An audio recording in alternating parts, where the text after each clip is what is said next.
system serving the Borough of Conshohocken. So may I have a motion to approve resolution 2024-01? I'll make a motion to approve 2024-001. I'll second. I have a motion and a second. All in favor? Aye. Aye.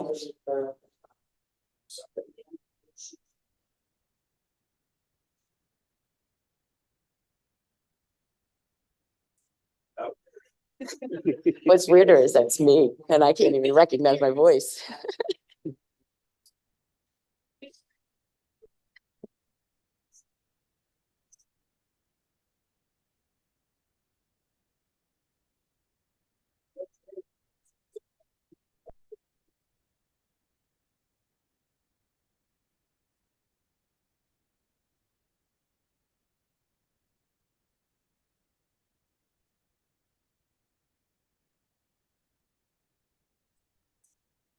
Sure. So I have a motion and a second. All in favor? Aye. Anyone opposed? Motion carries. Next up this evening is an approval of the employment agreement with Edward F. Monaghan III. We do an annual employment agreement with Anyone opposed? Oh, I know what it is.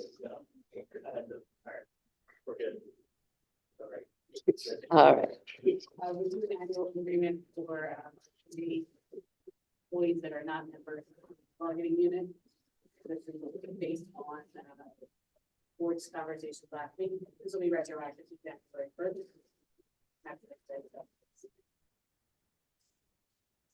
Anyone have any questions related to Ed's employment agreement? Hearing no questions, could I have a motion to approve the employment agreement for Ed Mungan III for the 2024? Have a motion Second. and a second. All in favor? Aye. Anyone opposed? Motion carries. Next item is employment agreement. Yes. Yes.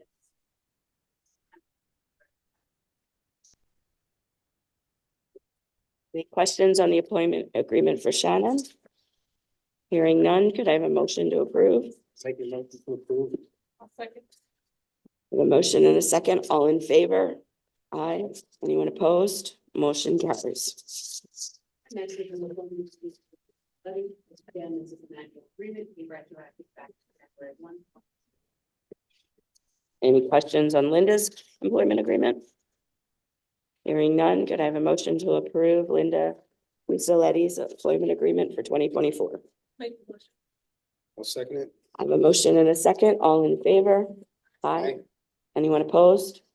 Motion carries. Next on our agenda is acceptance of the dedication for 400 West Elm Street. Developer is 400 West Elm LLC.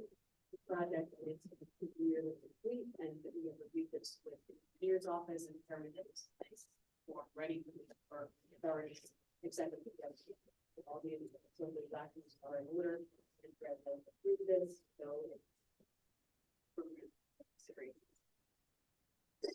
Any questions related to 400 West Elm Street and accepting the deed of dedication? Okay, hearing no questions, could I have a motion to accept? I'll make a motion to accept. All in favor? Aye. Anyone opposed? Motion carries. Next, we take a resolution authorizing the executive director to perform all functions previously authorized for the interim executive director. Form of the call, we updated Bren's title at the last meeting, so we're updating from the official representation to authorization. Any questions related to changing the resolution authorizing the executive director to perform the functions of the interim?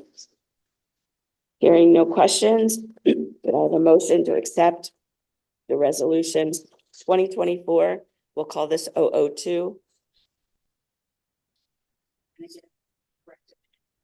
And we'll correct.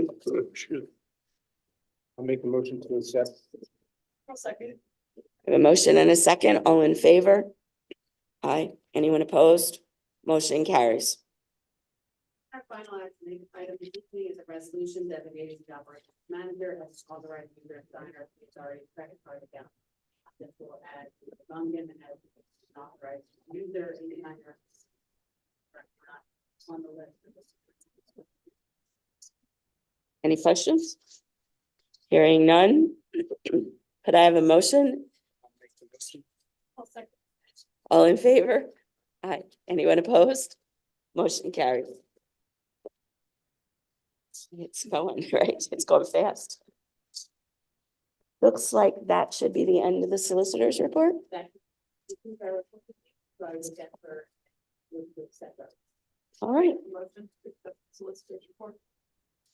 I'll make a motion to accept the solicitor's report. I'll second. All in favor? Aye. Anyone opposed? Motion carries. Next up on the agenda is the engineer's report, and I'll turn this over to Mr. Ebert. Yes. Obviously, my favorite. This is obviously my favorite meeting of the year. And because chapter 94, it's not just a regulatory reporting requirement, but it's really an important evaluation. It's kind of your report cards, and it's also an important plan. It's where we look at, what we did the last 5 years and where we're going to the next 5 years. Okay. All right. Now it's good. That way at night. So, and as I said, the most important thing, and I broke your packet, I gave a handout into two things. Wastewater treatment plant capacity is not just flows. Everyone thinks it's just flows. It's a combination of flows and our organic load. We have two different ratings at our treatment plant. So the first one I am going to go over is the flows, which if you look at the chart that the first hand says hydraulic loading, the top blue line is your hydraulic capacity. That's what our max 3 consecutive monthly flow has to be less than. The red dashed line is your annual average flow of 2.3 million gallons.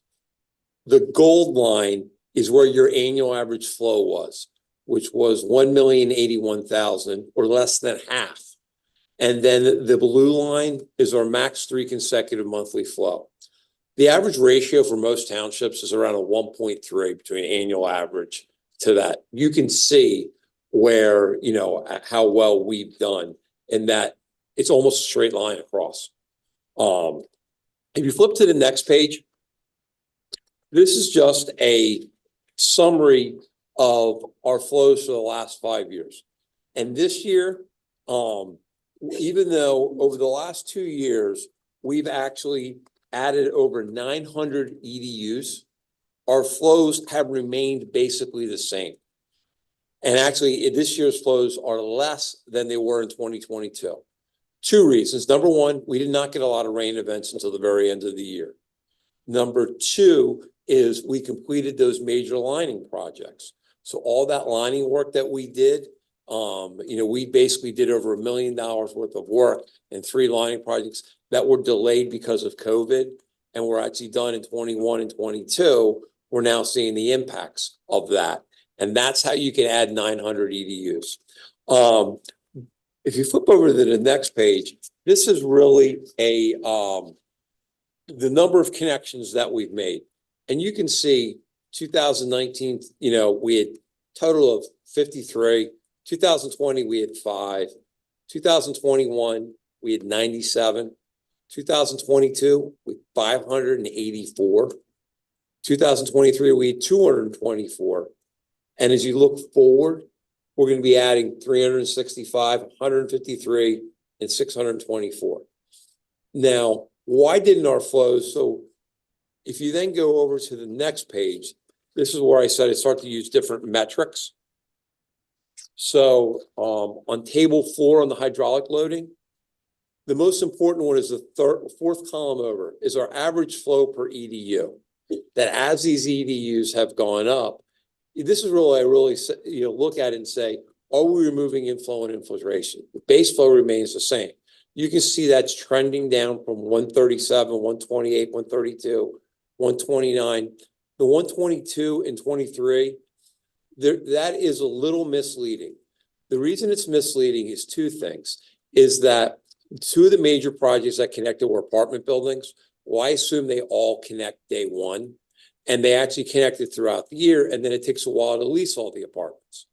The other thing is that it's one connection really into our main from the building, and people in apartments do use less flow. But I will tell you, that flow per EDU is beyond amazing. The most water consumption for an apartment is right around 100 to 110 gallons per day. Water consumption for a normal single-family home is around 165. Your overall average is 129. That means almost no water is getting in here unless it's a major flooding event.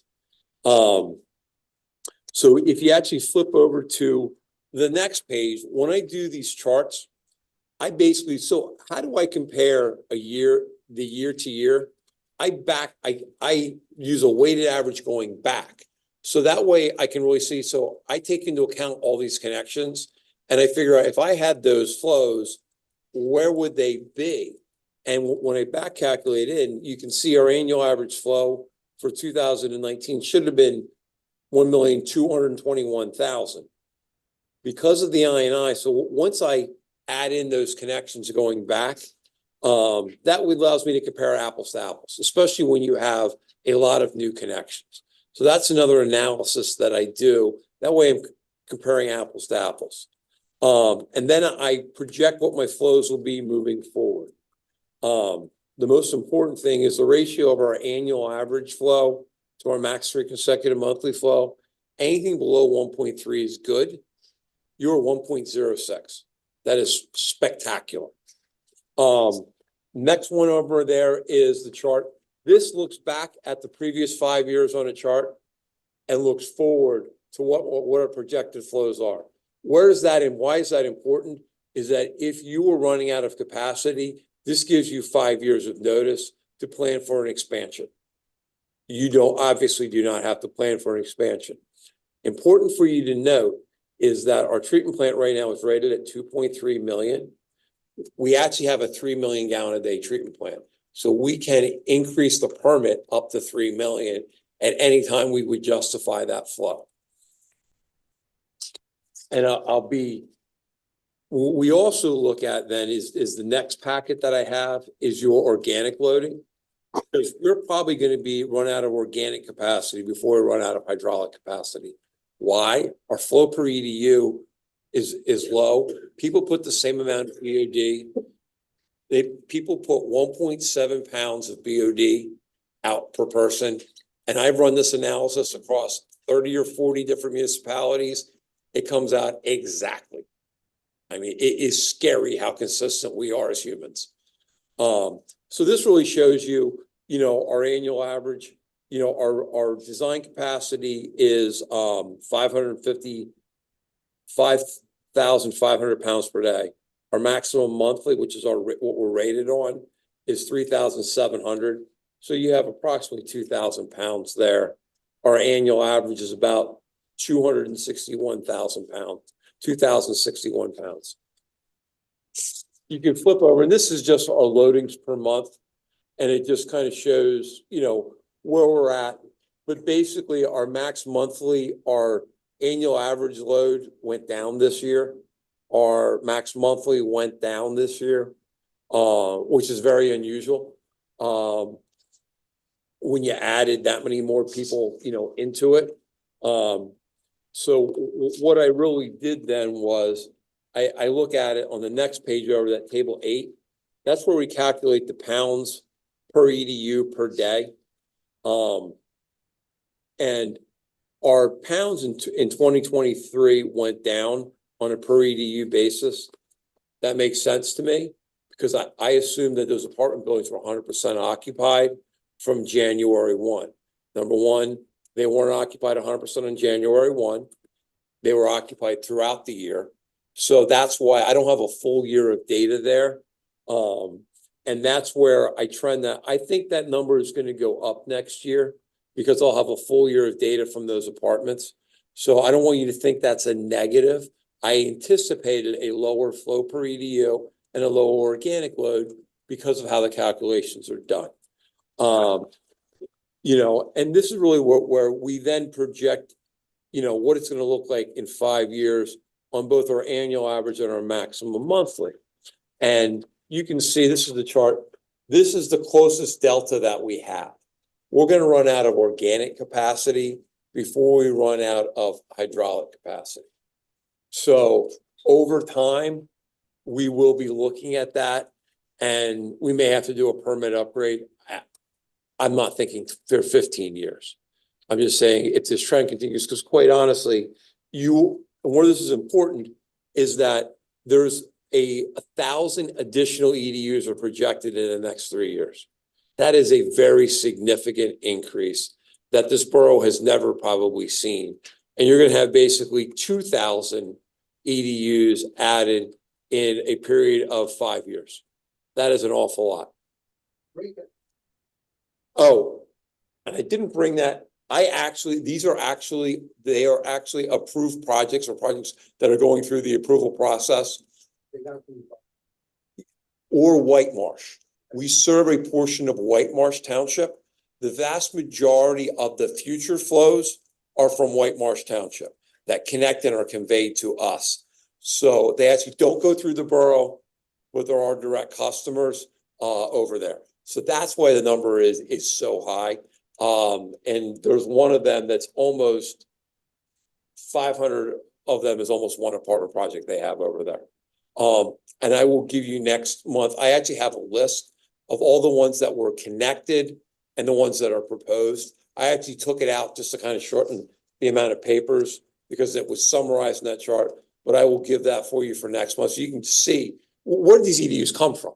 That's what I was. Yeah, it's not all 51 Washington, the Madison, obviously, and 400 Elm is another large, one. Those three are all of the ones that are basically connected. Everything else is relatively minor. 720, Spring Mill, I think it's only 23 EDUs. Everything else is there. And in the recent past, Sora West was 160 EDUs. So you had Sora West, and then really the apartment projects have been the vast majority of all of them. Almost nothing going on in our service area in Plymouth, almost nothing going on in West Conshohocken. West Conshohocken obviously has some availability. But the future stuff is really coming from our White Marsh service area. So in the EDUs in 2026 projected, you have 618. You think that's more the White Marsh project? Hey, wait a minute. Yeah, page 3. We have it listed under Conshohocken, but it doesn't look like you have White Marsh listed here, so I'm thinking it's mixed. Because they don't have because they're our customer, they're not a Plymouth customer, they're not a West Conshohocken, they're a White Marsh. That's what I figured. So, Okay. so I could have a sub thing in there for White Marsh, but yes, they're actually physically located in White Marsh. Sorry, can you explaining why didn't the average VOD go up from 2019 to 2023? Yep, table 8. Increasing the views we would expect the first go up. No, I would expect them to remain relatively consistent. The reason the numbers go up and go down is because of connections that are accounted for in that year but aren't physically connected. So they may have connected in November. I count them as they contributed the entire year. And then basically in 2022, we had most of our connections were actually flowing, and that's why 2021's is lower, because I counted some there and they actually came through. And then in 2023, there is also a decreasing number because on average, apartments contribute a significantly lower, there's less people in an average apartment unit than there is in houses. And what also happened, which jumped me up in 2022, was Sora West kind of came online. So that's restaurants, and they are a very concentrated waste load from the employees. Why? Because when you're at work, basically all you do is go to the bathroom. That's water. Whereas when you're at home, you shower. Very low water BOD comes from showering. Very little comes from washing your clothes. So when you're at home, most of your water is not going to the bathroom. It's not domestic that way. It's shower, wash load, and then rinsing dishes and preparation of food. Not so much the dishwasher. The dishwasher definitely contributes to it. So that's why and we go through. What also has happened is we're also diluting a lot of our restaurant waste. So what basically happened in 2022 that was different than 2020 and 2021 came out of the pandemic. Why did it drop? So from 2019 to 2020 and 2021, what happened? The pandemic. What happened to Conshohocken? We didn't go out to eat. Where does a lot of my BOD load come from? Fayette Street. It's all restaurants, all concentrated BOD. So why? And then 2022, we all started going out to eat because we were allowed to again. Restaurants started booming. Our BODs went up. 2023, they should have stayed up, but we added apartments that weren't in there. So it's funny because I actually had to think about that one when I was reviewing this data because, and it was the impact of the pandemic. And you guys are more impacted than a lot of most of my other municipalities are really a lot more either office or residential. You guys really have a vibrant Main Street and a lot of restaurants comparatively. And they're successful restaurants. And they're all BOD, and especially you guys have a lot of good quality food, which means there's a lot of sauces and a lot of things like that contribute BOD. That the sugars and things like that compared to a burger joint or a pizza shop. You guys have a lot of that higher end food where they're making different preparations and they're washing it out. They're not flipping burgers all day and making pizzas. But Based on, you're assuming that those are mostly apartments. yes, and I'll actually give you a breakout because I actually show because things like I handle developments differently. Apartments, because it's one tenant and one person that I own. As soon as I do it, all 351 of them are connected. Whereas when you have like 720 Spring Mill, I wait until we actually sell those houses and I count up how many are new customers because there are individuals there. Whereas, so I go kind of by customers. Every time you sell a single family or a townhouse, it's a new customer. Whereas an apartment, it's one customer. Because we're not going to track down who's renting, who's not renting. You pay your sewer bill. So, where I look this, and really the reason that I appreciate you allowing me to spend this much time is I want you to develop a trend that you remember from last year and you can kind of see that. So if there's something that's weird, you'll know it, I'll know it, and we can explain it, or people know that because it has a direct impact on your bills. Where this is important, and like the reason that I spent the additional time on the organic loading tonight is it's going to set up Ed's thing of the sludge. And so that you understand that they may be doing a lot better job on sludge tons and it's going to go up because they don't look at the tons on a per EDU basis. They just know what leaves it. So this report sets up to tell you how many more pounds we're putting in, as to what goes out. So that way they may do a lot better job, but their pounds went up but their efficiency also went up. And you're like, well, wait a minute, you say you're doing a great job on sludge removal, but your pounds went up. This is why I want you guys to have that because it leads into a lot of the other evaluations that we do as an authority. And really the things that we're worried about is, do we have enough capacity for the future? Are we on it and are we operating efficiently? You guys pay for, basically 2 or 3 people to be out in your collection system full time. You pay their salaries for that. You pay for a lot of expensive trucks. You pay for a lot of manpower there. That's a big component of your budget. You're getting a return on your investment. So Fred, I want to make sure I understand this. So if we go back to the hydraulic, in 2021, we only had 97 new EDU connections.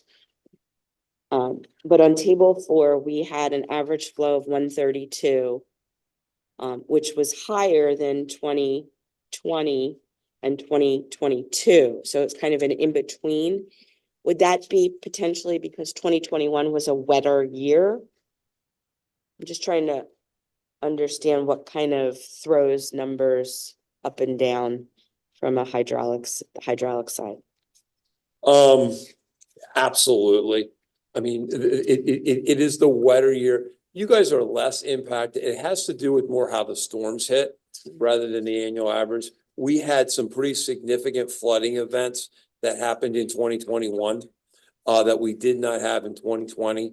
2019 was a wet year. 2020 was a dry year.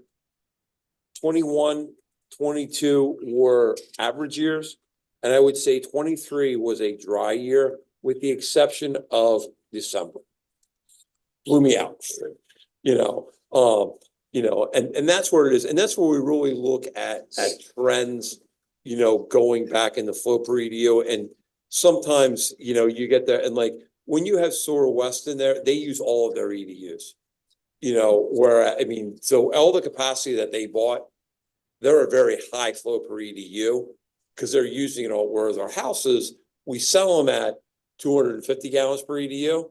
Sora West uses all 250 gallons, whereas a house uses 100, 120, and they're, and we are still predominantly a residential users. I mean, I just West wanna- Conshohocken isn't, they're primarily office, The other thing that throws us all on and off on our flow per EDU basis, is the changing office environment in West Conshohocken. It changed, the world changed, so that, and they're starting to repopulate again. People are coming back, so we're getting more flows. So their EDUs don't change, even though there's nobody in those office buildings in 2020 and 2021. So there's a lot of factors that we have to look into. I mean, you guys are looking at minutia. Most of my authorities, I'm looking at 30 to 70 gallons per EDU change from year to year. And Brett, knows one very well, they're absolutely, it is. I mean, this is. I'm just trying to understand it all, so. And that's where I want you to ask the questions and understand it, because it's a thing that over 3 to 5 years that you learn what's normal and you get a better understanding of it every time. And that way, when it's something that's not normal, it jumps out and we can have a discussion or an impact of how it will impact. Because at the end of the day, you're also looking at how is this impacting our operations? And it's, as we said before, sludge is our biggest thing and electric bill. So understanding that and understanding the flows and loadings helps an understanding of your budget ultimately, Thank you. indirectly. Thank you. Any other questions on chapter 94 report? I'll be real quick, so I took a lot of your time here. On the liner project, we're working on closing out the grant. The contractor has asked me for another denial of his change order because he would not come back in and complete punch list items. So 2 of them, or 3 projects are all done, all great. Of course, the one that he wants a change order for, and he's fighting with me about, on that is, he now has there is a leak behind the liner. So I did not get the re-denial back out. They've asked for, they're actually not fighting me on it. They just need to take it to their corporate to allow them to come back out. So, and the last time I sent a very short, not short, 1.5 page letter, they wanted a more detail of every reason we denied it. So not a problem. He just documented all of our conversations. So that will go out. That completes my report unless the board has any questions. Any additional questions for Mr. Ebert tonight? Okay, hearing none. May I have a motion to accept the engineer's report this evening? Second. I have a motion and a second. All in favor? Aye. Anyone opposed? Motion carries. Next up, the operation manager's report. Well, I have 2 pieces of good news. Our SAM application was finally submitted. I just got the email today. I just have to wait for the cage number to get generated and they'll send that to us. So I've been working on that since pretty much beginning of the year. I'm sure I was being a pleasant pest. I was sending her an email, pleasant email every week, and finally got through. The other piece of good news is today, I was surprised, Eastern Environmental showed up. They're supposed to start Monday. They showed up today to start putting back together our flooded basement at the primary clarifier. So we're almost, March 11th is when that happened, that event. So just waiting for the parts to come in is what the delay was. First it was November, as you guys remember, then December, then January, but they're here. So I'm hoping that they can get this done as quickly as they can. I really don't have a lot to speak about tonight. I'm working on a lot of little things that are going to come out in future meetings. So if anybody has any questions, this concludes my report. Any questions? All right. May I have a motion to accept the operation manager's report this evening? Second. I have a motion and a second. All in favor? Aye. Anyone opposed? Motion carries. Next up, collections and maintenance reports. Any questions on the collection and maintenance reports? Hearing none, could I have a motion to accept the collections and maintenance reports? Motion to accept the collections and maintenance report. I'll second. I have a motion and a second. All in favor? Aye. Anyone opposed? Motion carries. Next up, maintenance supervisor report. I did that one, right? And then the executive's director's report. This is item number one is authorization to change the billing to a calendar basis. Many months ago, we had this discussion back in November, December, dealing with, we always have our billing cycle start in December. But with our stormwater going to be on a quarterly basis starting in January, we discussed, I think it's essential that we move on a calendar basis, start January, 3rd, March, and so on from there. So I'm bringing this attention to the board, and I think we need a motion to approve this. But it's in the best interest that we line everything up with stormwater and our sewer. So we have, What's the impact on the residents? Do they see like 1 month it'll have an extra? And when does that pop in? it would be, we approve this, we would have actually we could actually have a decrease of 1 month, because if we move, it would be December 1, cut off December this year. So it would actually be, I think, a decrease in regards to the billing of the one cycle. But then an increase in the subsequent cycle. So it won't be till the end of this year, say, or is it now? I like to institute this now, so as we move forward in the lineup with our stormwater, since we're starting March 1st as our stormwater. The only thing I'm concerned with is letting people know.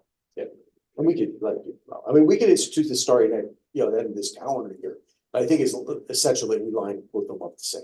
And that's fine. I think it's a good idea, but again, it's about communicating out to everyone that something's changed, because if you get it and something's changed and you don't know what's changed, it's gonna generate full seats. Yeah. So. What we could do is institute this through through our newsletter. Say this is what we're anticipating doing as we move forward. You might want a pictorial to Yeah. show, to show like you may see a smaller number where historically it was X number, and then in this month we'll pick that up. So it doesn't look like they're getting one more or one less at any given time. So let's do that. Let's do this. If we, again, I want to put this, this doesn't have to necessarily tonight. Let's get that on our newsletter. We'll bring it to the board. This is what it's going to look like moving forward. Does that sound good? And the newsletter, it does go out with the bills. Yes, correct. Yes. Do you need the authorization now, or you want to? No, I think let's just hold, let's do the questions tonight. Okay. Let's come back, we'll reboot and we'll come back with an analysis and show you that what we present in our newsletter. Okay. Move on to the second item, which is interesting, obviously, what Fred brought up his report. I thought it was essential to, as he mentioned, sludge production is a huge part of our budget. If you have a chance, just please look at, when you have time, look at the graph that was presented with the theoretically close to his EDUs, what we presented in our analysis compared to where we are with the sludge. And what's very interesting we are really doing, the staff is really implementing this digestion of the sludge. And the trend is showing, we added all these EDUs and out the door, we're producing less sludge. And with Ed and, our I guess we call it Chief Keith, we are instituting a change over the last 30 days on how we're utilizing the digesters to even present more thickening, which gives us longer detention times, which means we break down the sludge even further. And then with the conjunctions with Eastern coming in to do the rehabilitation project for our solids handling and the primary, we will reduce the quantity of water because we're only doing a 1-day operation of removing sludge. We're going to do a continuous, which means we can thicken the sludge more, which means more detention time, which means more volatile reductions of the sludge, which indirectly we're producing more carbon dioxide and breaking our sludge quantities down. So we started collecting this data over the last 2 or 3 months to look at the trends. And what we instituted a couple of years ago was seeding the digester with outside waste, with the implementation of all the solids handling with our press operator and how we're thickening internally. The trends are good. And I think I'm hoping as we go through with the more EDUs we have, the less, I'm hoping they even produce less sludge. Is this best practice in the industry, and can you get out there and talk about it and get awards and highlights in the field? I don't know.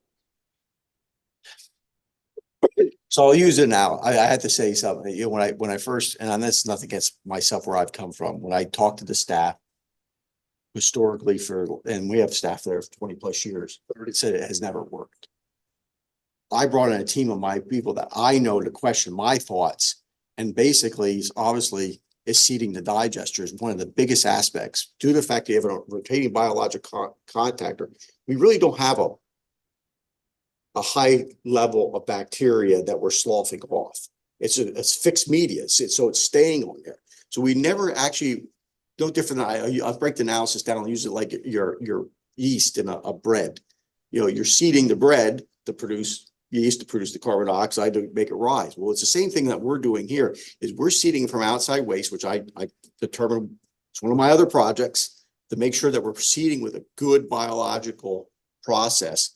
And we're giving good bacteria, larger one-cell organisms and everything else to start breaking this down. With Ed, was it last year? We put new diffusers in that were all clogged.